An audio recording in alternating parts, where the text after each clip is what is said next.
말씀 시편 115편 1절에서 18절까지 말씀입니다.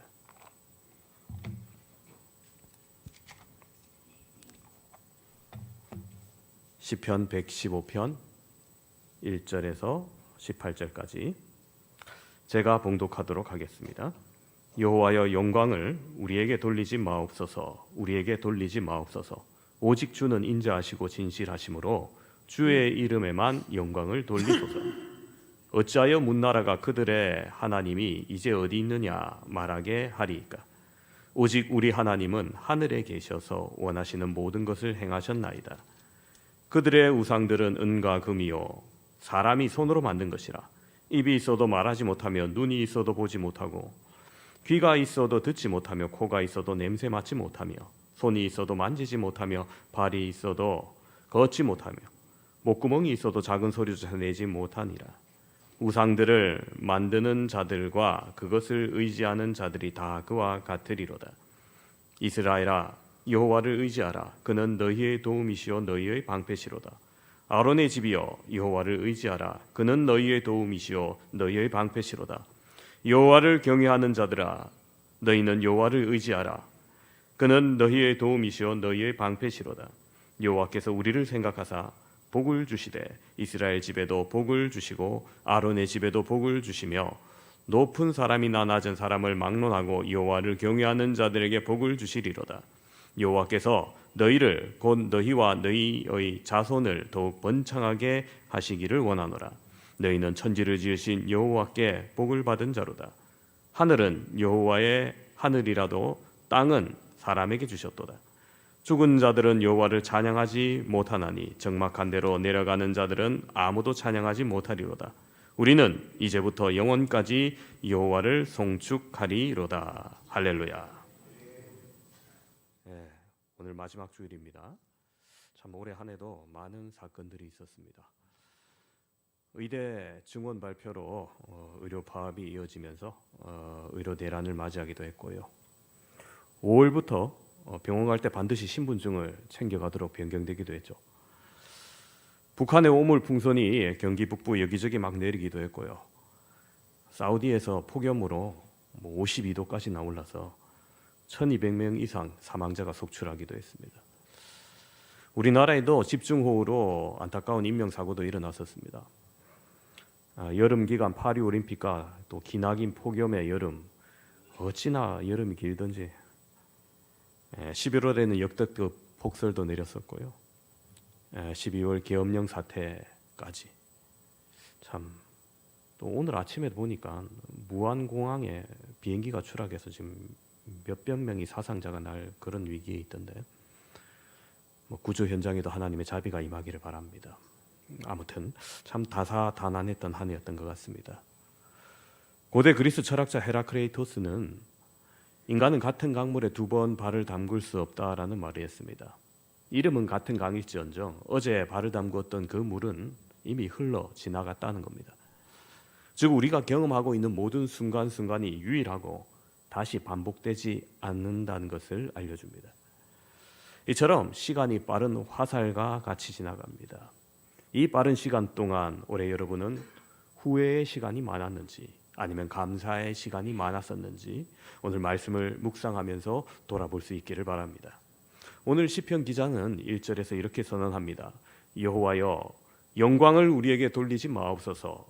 우리에게 돌리지 마옵소서. 여러분, 이 말은 모든 신자들의 현재 상태와 그들이 하고 있는 그 모든 일들이 자신을 위한 것이 아닌, 자신의 유익을 위한 것이 아닌 하나님을 위한 것이라는 담대한 선언입니다. 만물이 영광을 돌려야 할 대상은 하나님의 이름이라는 거죠. 즉 인생은 인간이 중심이 아니라 하나님 중심으로 이루어져야 한다는 고백인 것입니다. 이 하나님 중심의 서두의 선언은 모든 찬양과 영광을 하나님께 두어야 한다고 말하고 있습니다. 영국의 정치가 윌리엄 웰버포스는 역사상 위대한 기독교 정치가 가운데 한 사람입니다. 사진이 아니고 초상화예요. 1800년도 당시 분이기 때문에 그는 오랫동안 노예제도라는 악과 대항해서 싸웠고 영국 연방에서 그것을 폐지하기 위해서 힘썼습니다. 그는 또한 시편을 사랑하고 열심히 공부한 사람이기도 했는데 그가 노예 제도의 폐지를 위해서 싸우면서 종종 이 오늘 본문 시편 115편의 첫 구절을 묵상했다고 얘기합니다. 1807년 3월 25일 마침내 의회가 영국 국기가 개양되어 있는 세계 곳곳의 모든 나라에서 노예 무역을 폐지하는 법안을 통과시킵니다. 당시 노예 무역은 영국의 국가적인 주요 수입원이었습니다. 우리나라로 따지면 반도체, 철강, 자동차 이런 주요 산업이었다는 거죠. 그러면은 거기에 수많은 이권이 개입되어 있었습니다. 돈이 있는 곳에 권력이 모이기 마련인데 이것을 뒤집어 놓은 겁니다. 놀라운 승리를 한 겁니다. 하지만 이 승리에 대한 웰버포스의 반응이 어떠했을까요? 그가 스스로 증언하기를 그가 즐겨했던 이 시편 115편 1절을 묵상하면서 그 승리의 순간에 하나님께 영광을 돌린 것이 그의 가장 먼저 한 행동이었다는 겁니다. 여호와여 영광을 우리에게 돌리지 마옵소서. 우리에게 돌리지 마옵소서. 우리도 성경의 가치를 지키기 위해서 힘쓰고 노력할 때 승리의 순간을 만나는 시간이 있을 겁니다. 그때 하나님이 우리를 통해서 이루시기로 작정한 그 모든 일에 대해서도 이와 같은 고백이 나와야 될 줄로 믿습니다. 반대로 승리의 시간이 아니라 할지라도 우리는 이러한 자세와 고백을 바꾸어서는 안 됩니다. 2절을 보시면 오늘 본문이 쓰여진 시대를 알 수 있어요. 어찌하여 문나라가 그들의 하나님이 이제 어디 있느냐 말하게 하리까. 이 말은 바로 이스라엘의 원수들이 그들을 조롱하고 멸시하던 시기라는 것을 알 수 있습니다.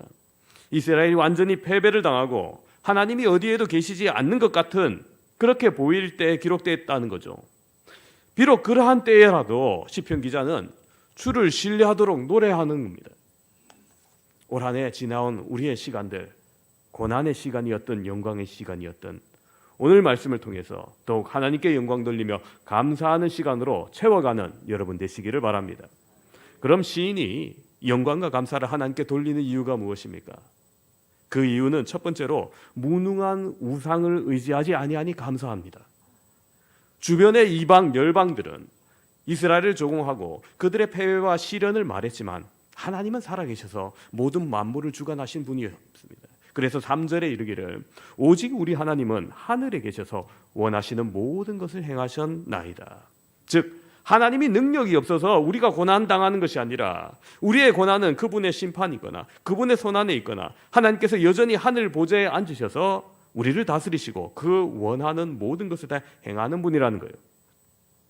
이것은 하나님의 주권이 이스라엘로 말미암아 조금 더 손상되지 않는 거라는 겁니다. 다시 말해서 이스라엘이 실패하였다 해도 그것은 하나님의 실패가 아니라 하나님이 행하신 일이라는 겁니다. 반대로 이스라엘이 승리를 얻은 건 역시 하나님이 행하신 일이라는 거예요.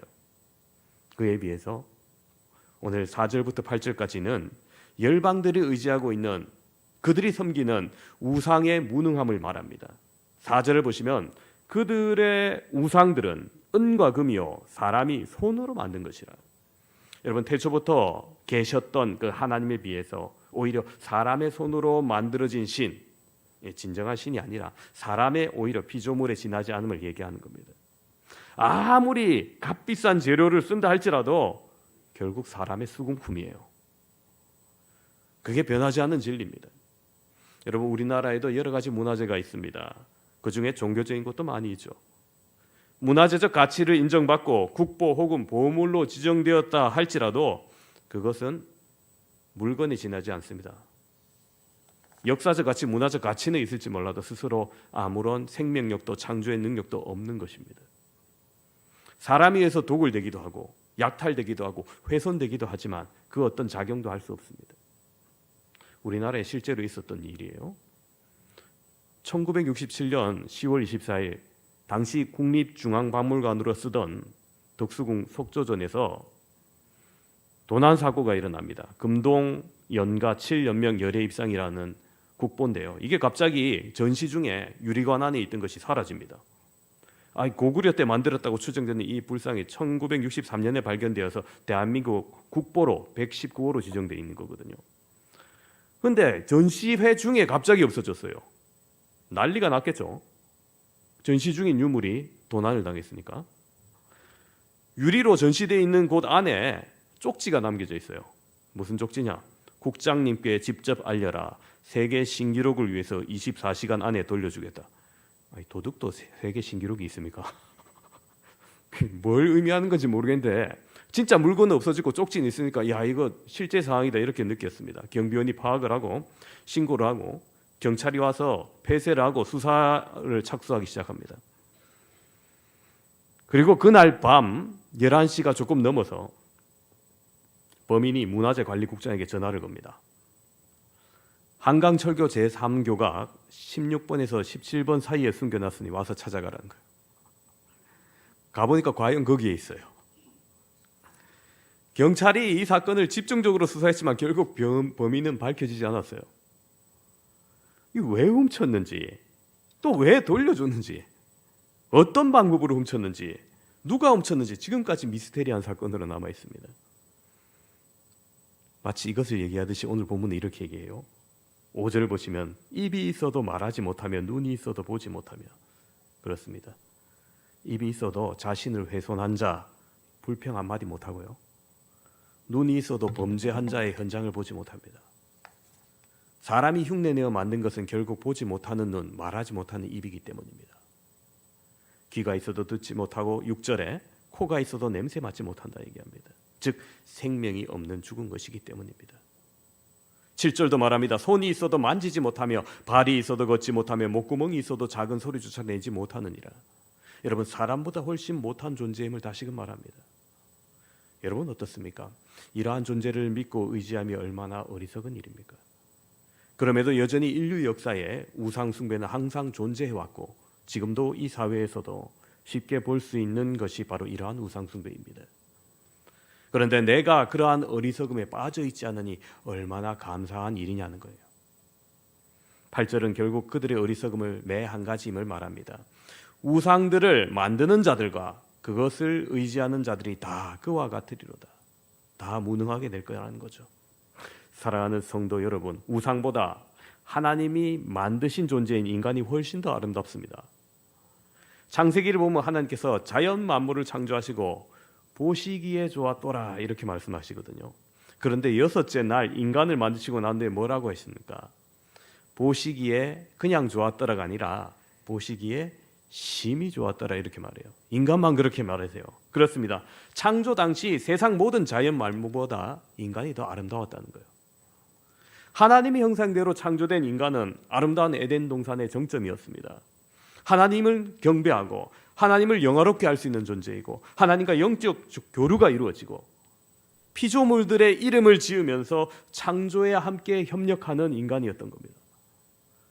그러나 불순종의 죄가 들어오가 타락한 이후에 추악한 존재가 됩니다.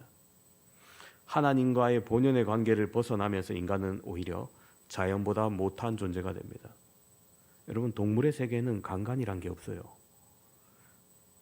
동족을 대량으로 살상해서 죽이는 무기도 없습니다. 홀로 천문학적인 숫자의 폭리를 취하는 매점매석도 없습니다. 자연을 파괴하고 오염시키며 세상을 더럽히는 것은 짐승이 아니라 사람입니다. 하지만 이것은 인간 본연의 모습을 상실한 결과일 뿐입니다. 그럼 어떻게 인간 본연의 모습을 회복할 수 있습니까? 바로 하나님과의 관계를 회복하는 겁니다. 우리는 예수님께서 놓아주신 그 구원의 방법, 십자가의 방법을 통해서 믿음으로 하나님과 다시금 관계를 회복할 수 있습니다. 그것은 곧 생명력이 넘치는 사람의 모습의 회복인 것입니다. 영원한 생명의 모습으로 우리를 하나님께서 인도하십니다. 그렇습니다, 여러분. 우리가 생명력 넘치는 삶을 살아갈 때 죽은 우상, 아무런 생명력이 없는 우상 앞에 의지하고 그것에 매어 사는 것이 얼마나 어리석은 인생임을 다시 한번 깨닫게 하는 겁니다. 그러므로 여러분, 우리도 오늘 이 시편의 기자처럼 감사합시다. 우리가 죽은 우상을 의지하지 아니하고 영원한 생명의 주인이신 하나님께 의지하는 자 되게 하심을 감사하는 저와 여러분 되시기를 바랍니다. 두 번째로 이 감사의 이유는 하나님께서 바로 나의 도움이시오 방패이시기 때문에 감사합니다. 그렇습니다. 9절에서 11절까지는 그 생명력 넘치는 그 전능하신 하나님을 의지할 때 하나님께서 우리의 도움이 되시고 방패가 되어주신다고 말합니다. 9절을 보시면은 이스라엘아 여호와를 의지하라. 그는 너희의 도움이시오 너희의 방패시로다. 아론의 집이여 여호와를 의지하라. 그는 너희의 도움이시오 너희의 방패시로다. 여호와를 경외하는 자들아 너희는 여호와를 의지하라. 그는 너희의 도움이시오 너희의 방패시로다. 그렇습니다. 오늘 이 시편 기자는 하나님의 백성에게 여호와를 의지할 것을 거듭 요구합니다. 우상이 아니라 하나님을 의지해야 할 뿐임을 반복적으로 얘기하는 겁니다. 그분이 자기 백성들에게 필요한 것을 공급하시기 때문입니다. 즉 하나님은 생명력 있는 살아계실 뿐만 아니라 인격적이신 하나님이십니다. 그렇기에 우리가 그분을 의지하고 기도할 때 우리의 소원을 아뢰일 때 들으시고 아시고 보시고 응답하시는 분입니다. 목사님 나는 내가 원하는 대로 내가 생각하는 대로 복을 못 받았는데요. 그렇게 생각되십니까? 통장에 잔액이 철철 넘치고 그죠? 남편이나 자식이 전부 다 내 말 잘 들어주고 자녀들이 면문대 척척 합격하고 이런 것만이 복이 아닙니다. 이사야 55장 8절에서 9절에 이렇게 말합니다. 이는 내 생각이 너희의 생각과 다르며 내 길은 너희의 길과 다름이니라. 여호와의 말씀이니라. 이는 하늘이 땅보다 높음 같이 내 길은 너희의 길보다 높으며 내 생각은 너희의 생각보다 높음이니라. 그렇습니다. 우리보다 훨씬 많은 것을 보시고 우리의 생각보다 훨씬 기쁘시며 감히 하나님의 생각은 우리가 다 알 수 없지만 하나님은 우리에게 가장 합당하고 가장 적합한 때 가장 적절한 방법을 통해서 합력하여 선을 이루도록 이끌어 주시는 분이십니다. 우리가 그분을 의지할 때 복 주시는 분임을 12절 13절은 계속해서 말합니다. 12절 보시면은 여호와께서 우리를 생각하사 복을 주시되 이스라엘 집에도 복을 주시고 아론의 집에도 복을 주시며 높은 사람이나 낮은 사람을 막론하고 여호와를 경외하는 자들에게 복을 주시리로다. 그렇습니다.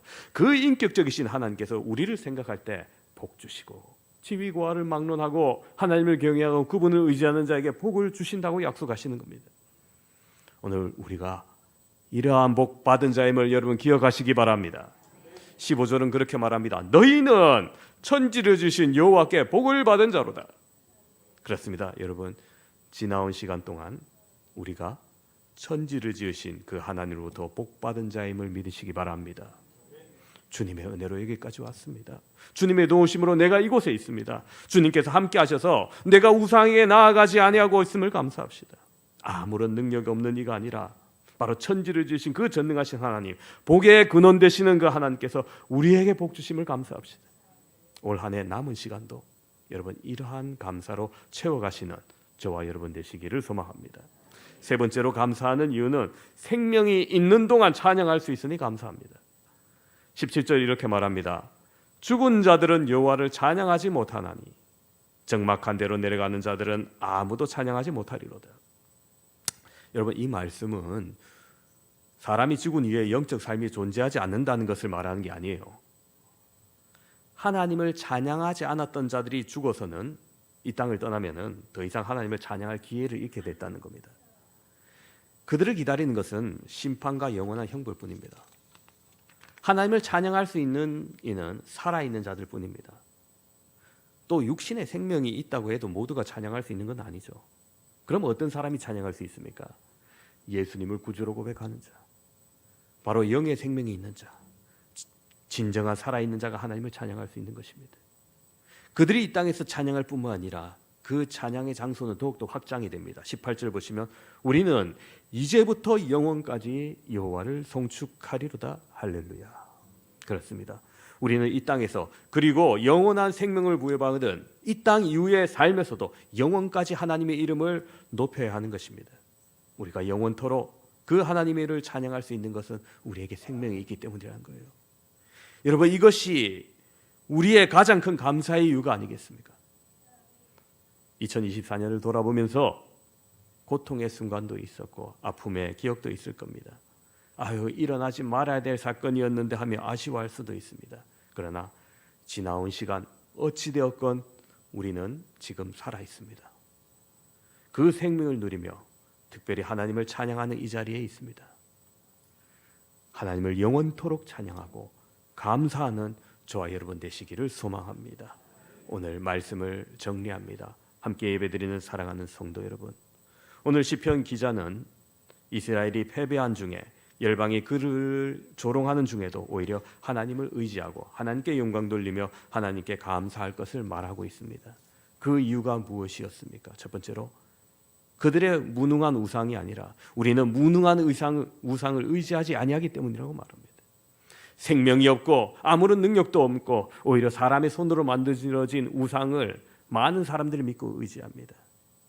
우리의 마음의 우상도 경계해야 됩니다. 그러나 우리가 믿고 의지하는 것은 천지를 지으신 전능하신 하나님이십니다.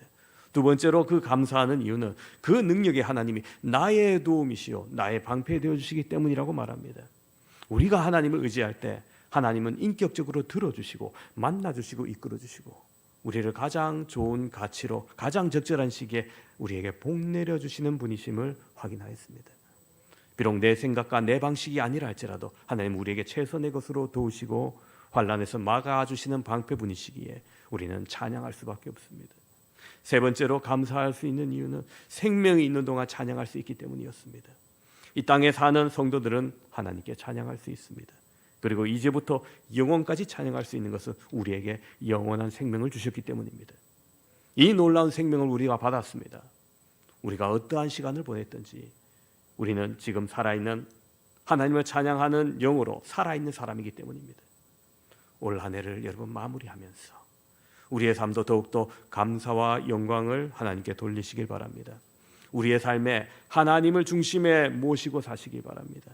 고난 중에도 감사하시길 바랍니다. 더욱 하나님을 의지하시길 바랍니다. 그렇게 함으로써 우리의 삶에서 하나님으로 말미암아 생명이 넘치는 복 누리시는 여러분 되시기를 주님의 이름으로 축원합니다.